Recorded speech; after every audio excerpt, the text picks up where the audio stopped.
Good day, I'm Tamara McHale, and this is your JIS news for Thursday, August 11. The tourism sector has raked in $1.3 billion in earnings for the first 6 months of this year. Recently released figures from the Jamaica Tourist Board (JTB) also revealed that the island welcomed a little over 2 million visitors between January and June.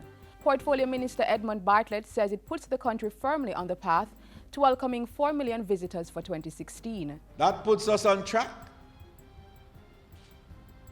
especially when the preliminary numbers for July have shown the largest July in the history of tourism in Jamaica, where we brought in, without the Jamaica nationals or the diaspora, 211,000, which is a 4% increase over last year.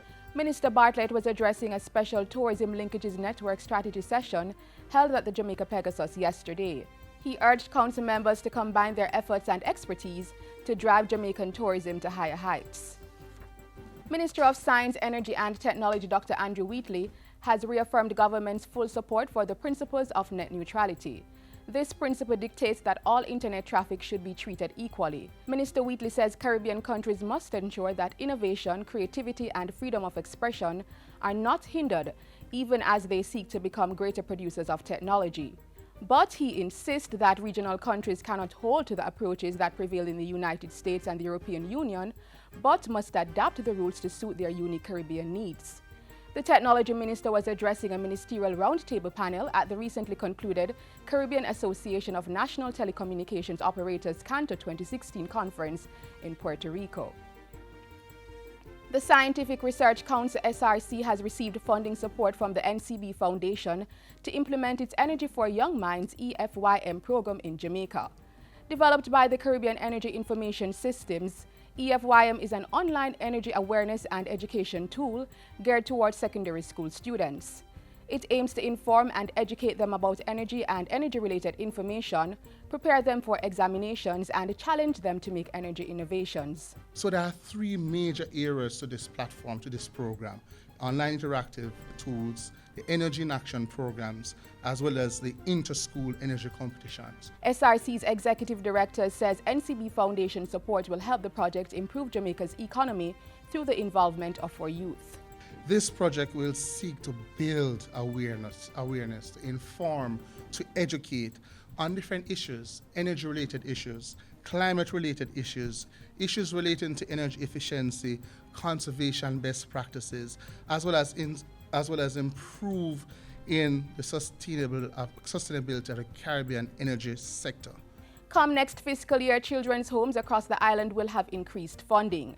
State Minister of Education, Youth and Information Floyd Green made the commitment on Tuesday. He was speaking at a meeting with children's home operators and personnel, as well as representatives from the Child Development Agency. And I've made a commitment that come the next budget, there has to be some upward movement. And I've already communicated that to the Prime Minister. I've already communicated that to the Minister, that we cannot continue at the present level. So come the next financial year, definitely I can commit that there will be an increase. Minister Green also declared that all children's homes, both public and privately operated, have now been allotted a disaster management grant. Mind you, it's not a great sum, but I know that anything that can help in terms of especially readiness for the hurricane season is greatly appreciated. Previously, only public homes were allotted this grant. And finally, the deadline for taxpayers to file statutory deductions for July is next Monday, August 15. All statutory deductions, or SO1, are actually due on the 14th day of the month.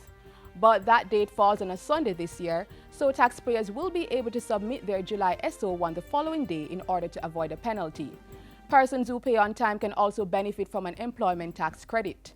To qualify, eligible persons must file and pay their monthly statutory payroll deductions on time and later claim the total amount of payroll statutory contributions for education tax, NHT, NIS and HART for that year. And that's it for JIS News today. I'm Tamara McHale. Thanks for watching.